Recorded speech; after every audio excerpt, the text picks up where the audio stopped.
नमस्कार भावनो, तर आज आपण आलो भीमाशंकरला. इथे आल्यावर मनात एक वेगळीच एनर्जी आली आहे. तर इथे साक्षात शिव प्रगट झाले होते. तर आज पूर्ण परिसर आपण फिरणार आहोत आणि इकडचा क्लायमेट बघा. सर्वजण इथे पार्किंगची सुविधा सुद्धा आहे आणि इथून आपल्याला चालत जावं लागतं. बघा इथं आपल्याला असे ह्याच कलरचे आपल्याला इकडे रेनकोट दिसतात आणि इकडे हे रेनकोट तुम्हाला खूप स्वस्तात 100 रुपीजमध्ये हे रेनकोट या ठिकाणी मिळतात आपल्याला.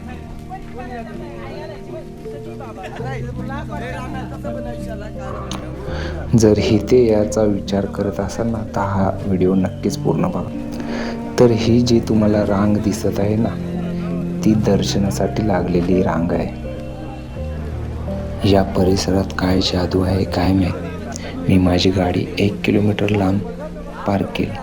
तिथपर्यंत तर काहीच नव्हतं, पण जसा मंदिराच्या परिसरात आलो, इथलं वातावरण पूर्ण चेंज झालंय. इतकं छान वातावरण आहे, इथनं परत जाऊसं वाटणार नाही. दर्शन होण्यासाठी कमीत कमी 8 ते 9 तास लागू शकतात.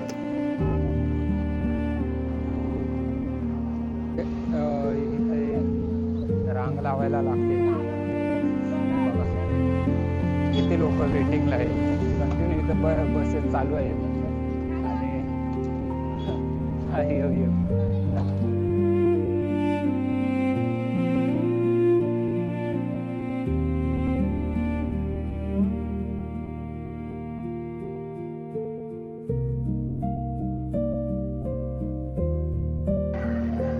तर मित्रांनो, इथे एक कहाणी सांगितली जाते.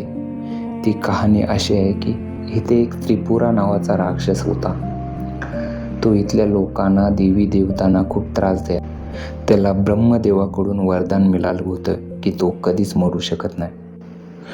याचा गर्व त्याला होतो आणि तो इथल्या लोकांना, ऋषीमुनींना, देवांना, सर्वांना त्रास देऊ लागला होता. मग सगळे देव हे शंकराकडे जातात आणि ही घटना सांगतात.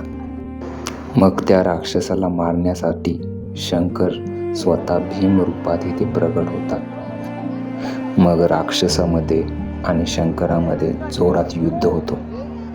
राक्षसाला तर ब्रह्मदेवाकडून वरदान मिळालेला असतो की तो कधीच मरू शकत नाही, पण शंकरासमोर त्याची शक्ती टिकत नाही. जेव्हा हे युद्ध चालू असतं त्यावेळी शंकराला घाम सुटतो आणि त्या घामाच्या धारा इथे पडतात. मग इथूनच भीमा नदीचा उगम होतो. त्यामुळे आपण आता इथूनच लांबूनच पाया पडू. प्रचंड गर्दी असल्यामुळे काही दर्शन आपल्याला मिळू शकत. तर मित्रांनो, पुढच्या व्हिडिओमध्ये भीमा नदीचा उगम आणि मंदिराचा परिसर दाखवणार आहे.